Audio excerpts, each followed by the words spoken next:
Have you ever wondered why the words you offer too soon can feel less like a bridge and more like a chain?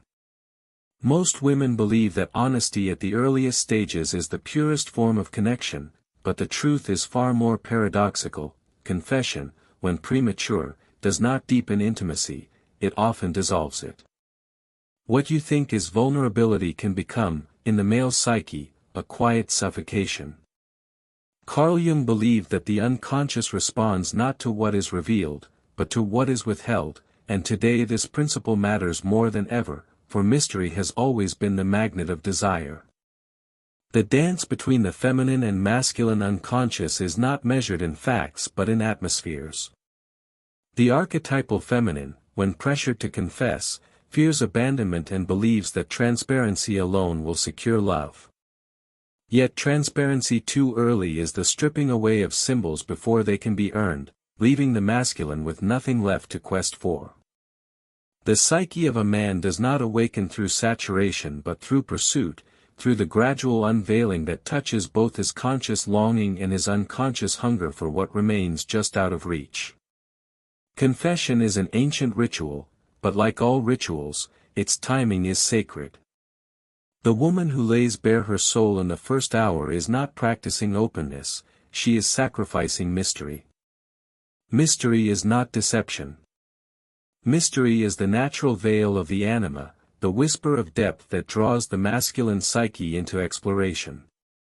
Jung spoke of projection, the way a man casts his inner feminine onto the woman before him.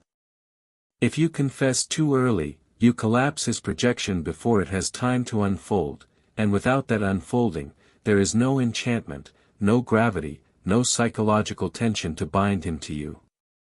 The first forbidden confession is the need for certainty. To admit quickly, "I need to know where this is going," is to reveal the wound before the bond has roots. The male unconscious, still testing its own projection, recoils at urgency because it feels like the annihilation of his freedom. To confess need is not wrong, but when voiced too early, it transforms into demand rather than intimacy. You have felt this, the sudden silence, the fading of pursuit, the inexplicable retreat. It was not rejection of you, but rejection of the premature unveiling of your shadow's hunger. The second forbidden confession is past wounds unearned. To pour trauma into his hands before he has proven his worth is to place the crown of healer on a man who has not yet earned even the title of companion. He may listen, he may nod, but unconsciously, he is stripped of the projection of enchantment, forced instead into a parental archetype that suffocates desire. There is a time for shadow work together, but not in the first chapters. The mystery of your scars is not betrayal, it is the sacred guard of your psyche until trust has been ritualized. The third forbidden confession is comparison. To confess how others treated you, how ex-lovers failed you, is to collapse the archetypal projection into mundane competition. The man who might have stood as the hero in his own unconscious story now finds himself compared to ghosts, and the unconscious does not fight ghosts, it withdraws. Jung knew that the ego shrinks when it is measured against shadows of the past. By withholding these comparisons, you allow him to encounter you not as a continuation of others, but as a myth unto yourself. Notice how each confession, though born of longing for connection, becomes the theft of mystery when spoken too soon. Desire thrives not in immediate transparency but in gradual revelation, in the rhythm of tension and release. You are not meant to place your entire soul on the table like coins for barter. You are meant to reveal yourself as a labyrinth, each corridor unfolding only as he proves the strength to walk it. The labyrinth of intimacy is not meant to be solved in a single glance. When the feminine archetype remembers this, she moves not with haste, but with gravity. Mystery is not a wall but a rhythm, a cadence of unveiling that awakens the masculine unconscious like the gradual lifting of a veil in a sacred rite. Jung spoke often of the anima, the inner image of the feminine within the male psyche. That anima does not arrive in blunt confessions but in subtle reflections, hints of depth, and silences filled with suggestion. When a woman guards her disclosures, she does not hide, she cultivates the space where projection can breathe. The fourth forbidden confession is the early declaration of devotion.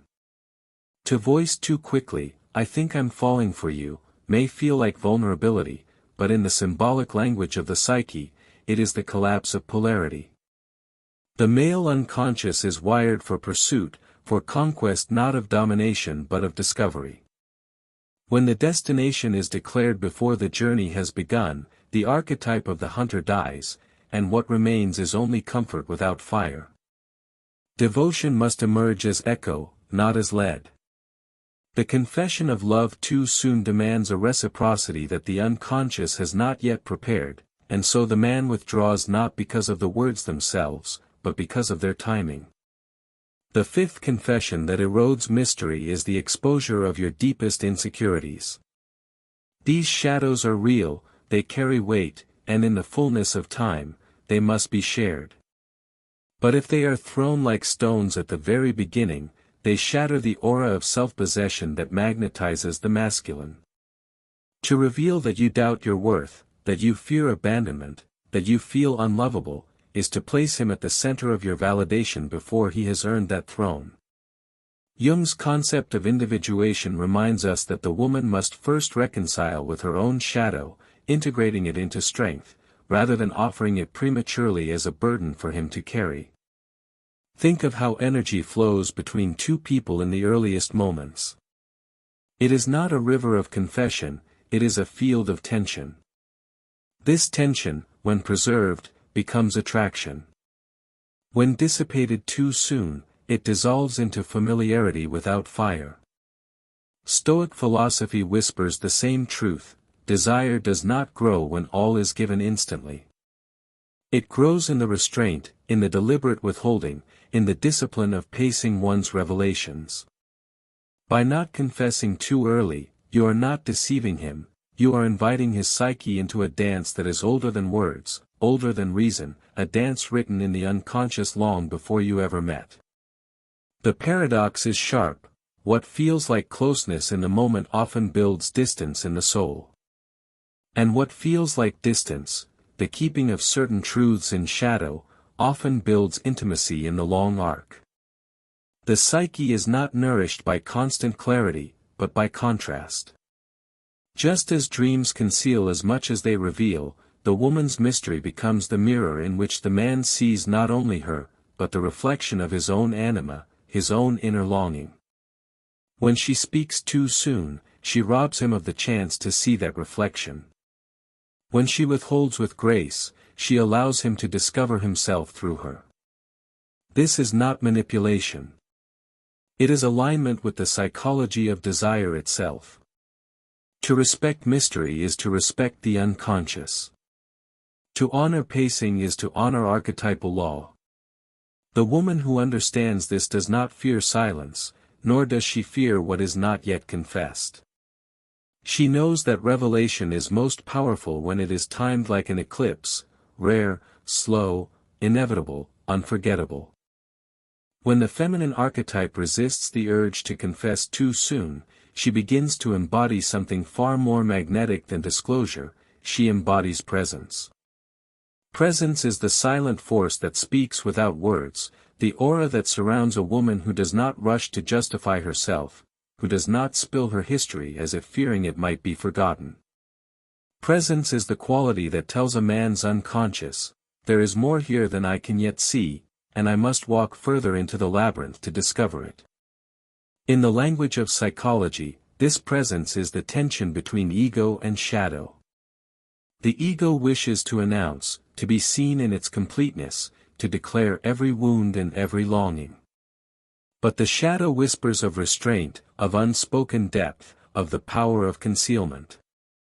Jungian analysis reminds us that the shadow is not only darkness but potential, the unseen that holds the key to growth. When a woman keeps certain parts of herself in sacred silence, she is not withholding love but protecting her potential, allowing it to unfold at a pace that honors both her own psyche and his. The masculine unconscious, when confronted with full transparency too soon, feels robbed of initiation. He does not wish to be handed the map, he wishes to earn the territory. This is why early confessions so often breed distance rather than closeness. They eliminate the unconscious sense of adventure. For in every man lies the archetype of the wanderer, the seeker who longs for meaning beyond what is easily given. The feminine mystery stirs this archetype, awakens his courage, compels him to reach deeper. Without that mystery, he feels no call, no reason to move toward her inner world. Think of how rivers carve valleys not by flooding all at once but by flowing steadily, persistently, with rhythm. So too must intimacy carve its depth through pacing, not through the deluge of revelation. A woman who reveals her entire story on the first tide does not leave space for the masculine psyche to wander, to linger, to ask. But the woman who understands timing creates an environment where every question becomes a discovery, and every discovery strengthens his bond to her. Consider how mythology frames the hero's journey. The hero never receives the treasure at the beginning. He must prove, must endure, must confront his own inner shadows before the gift is revealed. The feminine, when she unveils herself gradually, mirrors this mythic pattern, and by doing so she activates the hero archetype within the man. He does not simply receive her, he earns her. This is not about playing games. It is about living in alignment with the narrative structures that the unconscious recognizes and cannot resist. But to live in this rhythm, a woman must cultivate trust in her own silence.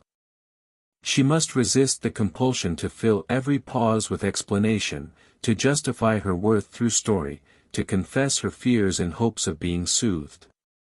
Silence, to the woman who knows her depth, is not emptiness, it is magnetism.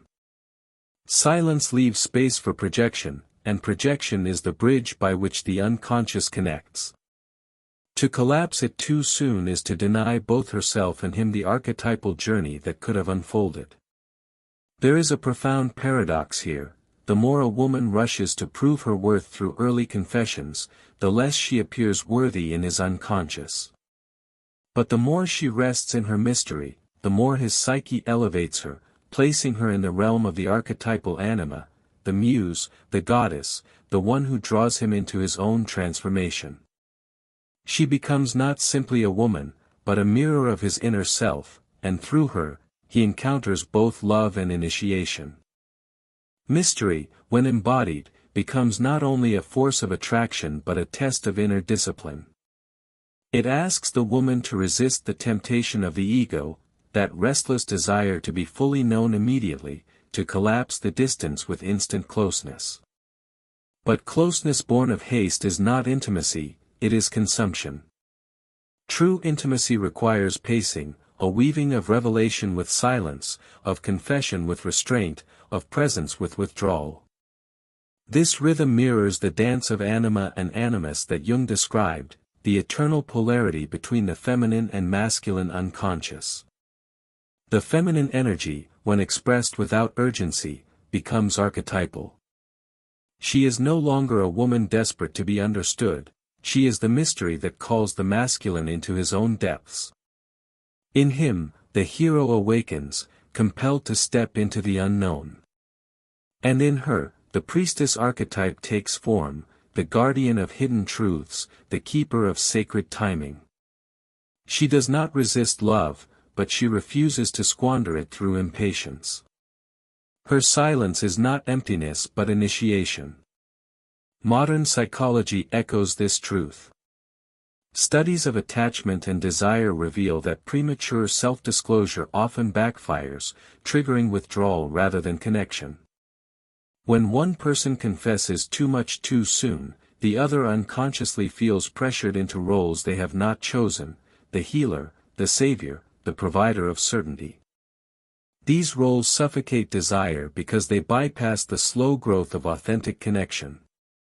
The unconscious resists bonds that feel forced, yet leans into bonds that unfold like mystery, one page at a time. Notice how men describe the women who remain unforgettable.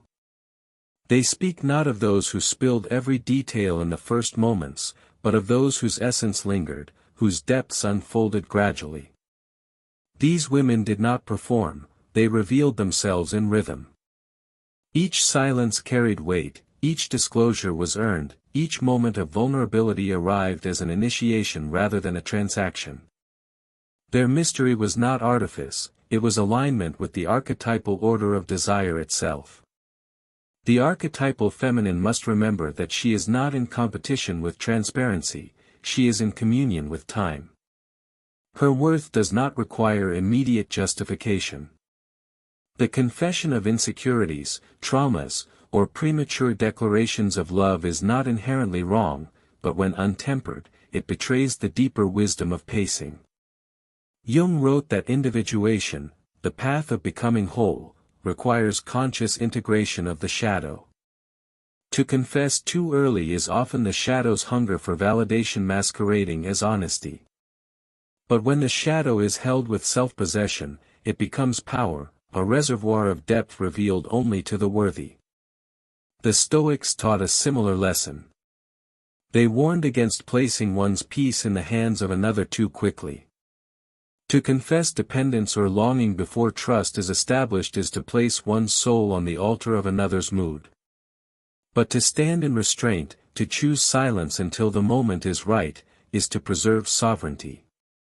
Sovereignty is the essence of feminine magnetism, the quiet aura that tells the unconscious, I am not here to beg for your understanding, I am here to let you discover it when you are ready. And so the paradox repeats, what you fear will push him away, your silence, your restraint, your refusal to confess too soon, is often what binds him closer. For it is in that restraint that his psyche projects the anima, the archetypal feminine that compels him not simply to stay, but to seek. The more you resist the urge to collapse the mystery, the more he feels drawn into it. It is not cruelty, it is psychological law. To understand why these forbidden confessions erode attraction, one must look beyond behavior into the hidden currents of the psyche. Every relationship is an alchemical vessel, a crucible where two unconscious worlds collide and transform. When confession arrives too early, the fire burns too fast, it consumes rather than refines. The masculine, archetypally, longs to approach mystery step by step, to face trials that awaken his heroic function. The feminine, when she holds her depth with patience, becomes the chalice of that initiation. But when she empties the chalice too soon, the ritual collapses before it begins. The feminine essence thrives not in overexposure, but in balance, the ability to embody both openness and opacity. Think of the moon, she reveals herself in phases, never all at once. A new moon, unseen, evokes longing, a crescent teases with promise, the full moon intoxicates with revelation. So too must the feminine unveil herself. Her power is not in permanent concealment, but in rhythm, the measured pacing of confession that mirrors cosmic law. Jung would say that such rhythm honors individuation, the unfolding of self without surrendering sovereignty. The masculine unconscious responds instinctively to this rhythm. When a man senses that he has not yet reached the core of a woman's inner world, his psyche is stirred. It projects onto her not only desire but destiny, the sense that by knowing her, he might also know himself. This is the anima at work, the inner feminine that every man seeks outside himself. If she collapses this process with early confessions of need, insecurity, or devotion, she robs him of his projection, and the unconscious has nothing left to chase. Consider how even in mythology, the goddess does not begin with full disclosure. Persephone does not announce her story at the first glance, Isis reveals her power only when time demands it, Aphrodite guards her mysteries until she chooses to bless or withdraw. These figures endure not because they explained themselves quickly, but because they embodied eternal mystery. To the masculine psyche, such mystery does not frustrate, it awakens. It calls forth effort, imagination, and reverence. Modern trauma psychology adds another layer. Many women, carrying wounds of abandonment or betrayal, rush to confess in hopes of being soothed. They believe that if a man hears their pain early, he will stay to protect it. Yet trauma bonds are not intimacy, they are chains disguised as comfort. To confess wounds prematurely is to bind him to shadow rather than to light. True healing arises when disclosure is chosen from strength, not from fear. A man cannot be the salve for wounds that have not yet been integrated. If he is forced into that role too soon, he resists, withdraws, or grows resentful, for the bond was built on imbalance. The woman who knows her worth understands this. She waits not out of manipulation, but out of reverence for her own depths. She knows that to reveal her insecurities, her traumas, or her love is sacred, and sacredness is not rushed. She carries her mystery as a priestess carries the flame, shielded until the ritual is ready, offered only when the circle has been cast. Her silence is not a game, but a boundary, a protection of her essence until trust has proven itself. And in this restraint lies her true magnetism. The masculine does not feel deceived, he feels invited. Invited to step forward, to prove his constancy, to earn revelation not through demand but through devotion. Every withheld confession becomes not a wall but a threshold. Each threshold crossed deepens his bond, each revelation timed with precision etches her image into his unconscious more indelibly than any rushed honesty could. She becomes not simply a woman of flesh, but a myth that lingers, a story he cannot put down. There is a quiet tragedy in the way so many women mistake early confession for love's proof. They pour themselves out too quickly, believing that the more a man knows, the more he will stay. Yet psychology shows us the opposite. The psyche resists what comes too easily, but yearns for what requires patience to attain. Jung taught that the unconscious thrives on symbols, and mystery itself is the greatest symbol of all. It is the veil that says, there is more here than you yet perceive. Remove the veil too early, and the symbol dissolves into banality. The masculine unconscious depends on mystery to awaken its archetypes. Without it, the inner hero grows listless, the seeker feels uncalled, the lover finds no fire. This is why restraint is not cruelty, it is initiation. By holding back premature confessions, the feminine does not deny intimacy, she structures it. She creates the space where longing can grow, where desire sharpens, where devotion earns its place. Without this structure, intimacy collapses into consumption, and desire burns out like a candle in the wind. The woman who embodies this truth carries herself differently. She walks with an aura that says, I am not desperate to be known, but I am worthy of discovery. Her silence is not rejection, it is the invitation to depth. She lets the man circle her essence like a pilgrim before a temple, sensing that entry must be earned, that her story is not a casual disclosure but a sacred text.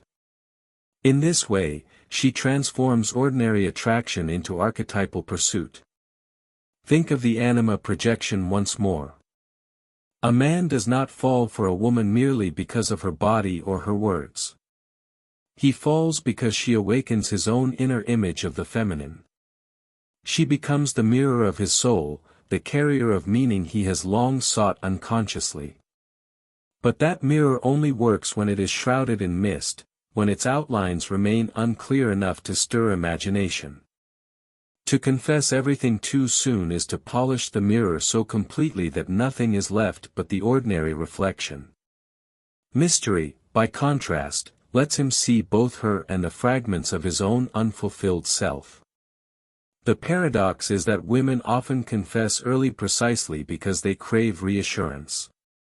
They want to secure the bond by exposing their wounds, their longings, their devotion.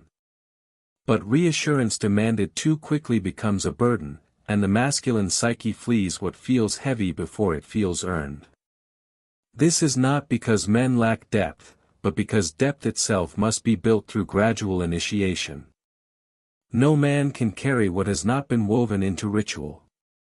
To force the burden upon him too soon is to break the bridge before it is even walked. So the wise feminine learns to hold her timing as carefully as she holds her beauty. She does not collapse into silence forever, nor does she flood the space with confessions at dawn. She reveals in phases, each disclosure aligned with trust, each revelation a reward for devotion. Like the priestess who guards the sacred flame, she knows that mystery is not a trick, it is the natural order of love. The unconscious demands it, and when honored, it transforms mere romance into initiation, attraction into destiny. Thus, the forbidden confessions are not about secrecy but about sequence. They must be revealed, but revealed when the bond has roots, when the psyche has built its bridge, when the masculine has proven his readiness to receive. In that timing lies the difference between a fleeting encounter and a love that endures. The woman who understands this becomes unforgettable, for she does not give herself away cheaply, she allows herself to be discovered like treasure, step by step. Mystery is not the art of withholding forever, it is the discipline of unveiling with purpose. The feminine unconscious, when attuned to this rhythm, ceases to fear silence and instead honors it as a vessel. Silence, after all, is the cradle of projection. In the stillness between what is said and unsaid, the masculine psyche constructs its myths, weaving her image into something greater than the immediate moment. To confess too early is to interrupt this process, to shatter the spell before it takes hold. To wait, however, is to allow desire to ferment into devotion. In Jungian terms, this is the difference between ego-driven attachment and archetypal attraction. The ego demands speed, it fears loss and grasps at guarantees. But the archetype thrives in gradual revelation.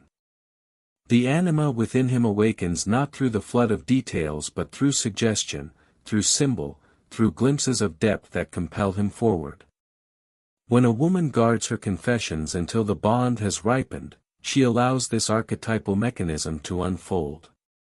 He is not merely falling for her, he is falling for the part of himself she reflects. Think of how lovers are remembered in ancient poetry. Rarely are they praised for their complete transparency. They are remembered for their mystery, their elusiveness, their ability to awaken longing. Desire is born not in what is fully known, but in what remains just beyond reach. A glance, a pause, a withheld story, these linger in the unconscious far longer than any early confession ever could. The woman who understands this moves through relationships as a mythic figure, not as a desperate confessor. Modern psychology confirms what mythology has always known: attraction flourishes in ambiguity. Not in deception, but in the space where imagination can breathe. Early overdisclosure collapses ambiguity into certainty, and certainty too soon is rarely attractive. The masculine psyche craves the tension between clarity and obscurity. He wants to see enough to be intrigued, but not so much that the journey feels complete before it begins. This is why the forbidden confessions wound attraction, they replace mystery with finality, leaving nothing for his unconscious to seek. To embody this truth requires courage. It means resisting the impulse to secure him through words, to force commitment through confession. It means sitting in the discomfort of not being fully known, trusting that your essence speaks louder than any story could. This is shadow work in practice, confronting the fear that silence means rejection, and transmuting it into the power of restraint. The woman who masters this no longer fears being misunderstood. She knows that her mystery is not a liability but her greatest asset. The Stoics would call this mastery self-command. To govern one's tongue, to choose when to reveal and when to remain silent, is an act of sovereignty. It signals to both herself and to him, I am not at the mercy of my fears, I am the guardian of my timing. Such a stance transforms the dynamic.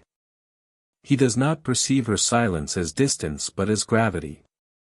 He leans in, compelled to earn what is not freely poured out. His unconscious feels honored by the challenge, and in meeting it, his devotion deepens. In this way, restraint is not a wall but an initiation. Each confession, timed with precision, becomes an offering. Each silence becomes a threshold. And when he finally crosses into the sacred space where her truths are revealed, he experiences not obligation but awe. For revelation, when aligned with timing, feels like a gift rather than a demand. It binds him not out of duty but out of reverence. To embody the psychology of mystery is to reclaim power over the rhythm of intimacy. The woman who understands this no longer confuses vulnerability with urgency. Vulnerability is not in rushing to expose all wounds, it is in trusting that she does not need to. True vulnerability is choosing restraint even when her fear begs her to confess, holding her silence like a crown rather than spilling it like a plea. She knows that if he is worthy, he will stay long enough to earn revelation. This balance between concealment and disclosure is the essence of individuation. Jung described individuation as the process of becoming whole, integrating both shadow and light. When a woman confesses too early, it is often her unintegrated shadow seeking external validation. She wants him to carry her insecurity, to soothe her fear, to anchor her worth. But when she integrates her shadow first, when she accepts her insecurities without rushing to confess them, she transforms them into power. Her silence is no longer fear-driven, it is chosen. Her disclosures are no longer desperate, they are deliberate. The masculine unconscious feels this difference profoundly. When confession comes from hunger, he recoils. When it comes from sovereignty, he leans in. He senses whether her words are a grasping for reassurance or a gift of trust. This is why timing matters so deeply, not only for what is said, but for how it is received. A truth offered too early becomes a burden, the same truth, offered later, becomes a bond. Think of the archetypal patterns. The hero's journey requires trials before the treasure. If the treasure is given at the beginning, the story ends before it starts. Likewise, when a woman pours her soul into a man who has not yet earned it, she ends the myth prematurely. He feels no call to adventure, no need to rise. But when she waits, when she allows the mystery to deepen, he is compelled to step forward, to prove his devotion, to meet her in the sacred space she guards. His unconscious is transformed through this pursuit, and so is hers. Even in modern relationships, this law holds. The strongest bonds are not forged through instant transparency, but through gradual revelation. Couples who build slowly create depth that endures. The pacing itself becomes sacred, each disclosure strengthening the vessel. Mystery here is not the absence of truth, it is the protection of truth until it can be honored. A woman who lives this way no longer fears that her silence will cost her love. She knows that silence, when chosen, refines love rather than erases it. To embody such wisdom requires shadow work. It means confronting the voice that says, if you do not tell him everything now, he will leave. That voice belongs not to the self but to the wound, the inner child longing to be held. The integrated woman soothes that child within herself, choosing sovereignty over desperation. And in doing so, she becomes magnetic. Her silence becomes power, her pacing becomes poetry, her timing becomes destiny. The man who encounters her feels not only desire but reverence. He sees in her restraint a reflection of his own unconscious longing, the longing to strive, to earn, to prove. She becomes not merely a partner but a mirror of his anima, the inner feminine that calls him toward wholeness. Every withheld confession becomes a symbol, every eventual disclosure an initiation. In her rhythm, he finds not frustration but transformation. The woman who remembers this ceases to fear loss. She knows that what is chaste without mystery cannot last, and what is honored through pacing cannot be forgotten.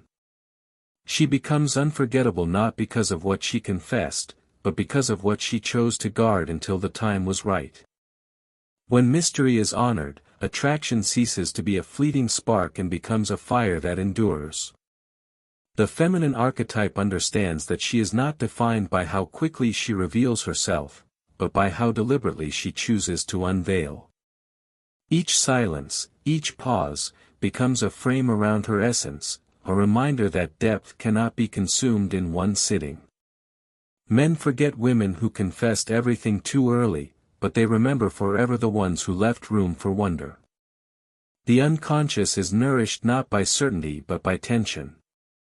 In Jungian language, this tension is the dance of opposites, anima and animus, light and shadow, conscious and unconscious. When she speaks too soon, she collapses the polarity, leaving nothing to draw him forward. But when she holds her revelations with timing, she sustains the polarity, allowing attraction to breathe. Desire is not a straight line, it is a spiral. Each turn draws him closer, each withheld truth creates another circle, until he reaches her center not by chance, but by initiation. Psychology shows that the mind does not bond through excess but through scarcity. The more rare the disclosure, the more value the unconscious assigns to it. This is why a secret revealed after trust has been built feels sacred, while the same secret revealed too early feels heavy or irrelevant. The timing transforms the meaning. Mystery is not about deception, it is about amplifying value by respecting sequence. She does not lie by silence, she magnifies the truth by waiting for its moment. The feminine who embodies this becomes unforgettable not because she hides, but because she reveals with mastery. Each confession lands with gravity because it is earned. Each story carries weight because it is timed. He feels not entitled but entrusted, not burdened but blessed. His unconscious elevates her to archetypal status, not simply a woman among many, but the woman who awakened his own depths. She becomes a symbol in his psyche, an eternal mirror of anima, impossible to erase. And yet, this power is not about controlling him, it is about freeing herself. The woman who paces her confessions is no longer enslaved by fear. She no longer uses words to bind him, no longer seeks validation through oversharing. She lives from sovereignty, not from need.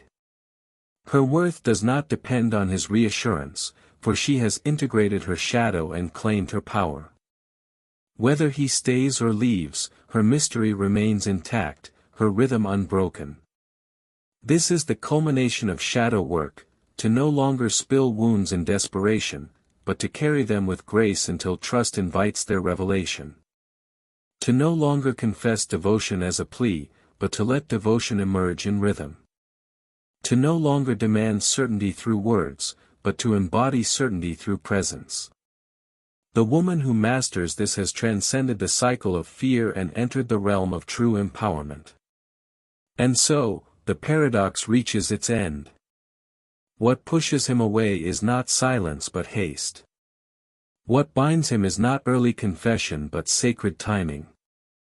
The unconscious honors what is gradual, resists what is rushed. Mystery, when embodied, is not a trick of romance but a law of psyche. To live by it is to align with archetypal truth, to honor both herself and him.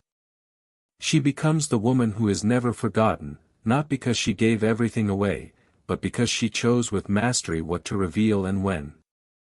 And in that choice lies the ultimate freedom, the freedom to love without losing herself, the freedom to be desired without begging, the freedom to attract without chasing. The woman who knows her worth doesn't chase, she chooses.